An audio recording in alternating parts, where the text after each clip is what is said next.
How to spot a rental scam. When it comes to shopping online, it can be hard to know if you are getting an honest and reputable experience. Finding an apartment is no different. In general, the intention of rental scams are to accomplish one or both of the following. 1. Fraudulently receive money through security deposits, application fees, etc. 2. Steal your personally identifiable information such as your social security number, date of birth, and prior addresses. According to crimemuseum.org, approximately 15 million United States residents have their identities fraudulently used each year with financial losses totaling upwards of $50 billion. Also, through reports to the FBI, we know that nationwide in 2021, 11,578 people reported losing $350,328,166 due to these types of rental scams, which is a 64% increase from the previous year. These are staggering numbers and demonstrate that no one is immune to being taken advantage of. Some of these scams are easy to spot, others, however, might take a little more examination. How to spot a fake advertisement. The first big step for these scammers is to steal photos. They take photos from other for sale or rental listings and share them as their own. You may even notice that the photos have a watermark with contact information that does not match what is in the listing. As mentioned previously, usually the intention is to steal your hard-earned money. When looking at a listing, pay close attention to the application fee amount, the security deposit amount, and how many months' rent they are asking for. Scammers will often ask for things that are outside of the standard market recommendations, or even outside of the law. Application fees of $300, security deposits that are many months' rent, or asking for 4 months' rent in advance are suspicious. Another item to look for is excessive spelling and grammar errors. Anyone that has received a scam email, so all of us, has seen this before. If it doesn't read well, then there is likely something off about the listing. Suspicious activity. Spotting a fake ad is step number 1. But what if the ad looks great?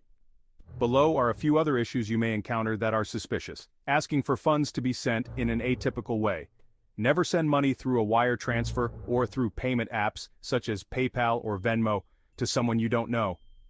In the event that this is a scam, it can be very difficult to get your money back. They get upset when you ask for more information about the property, neighborhood, etc. Not only is this behavior typical of a scam artist, but it also indicates that they are not familiar with the property. You request to view the property, but they refuse to meet you there, and/or suggest unusual methods of entry such as crawling through windows, using less common doors, like the basement, or a back door that is overgrown, not using keys, looking through windows, etc. General tips. We've covered the high points, however, there is so much more you can do to protect yourself when shopping for a rental. Here are more general tips that may help. Use reputable companies and websites. Avoid sites like Craigslist, Facebook, etc. Think, is it too good to be true?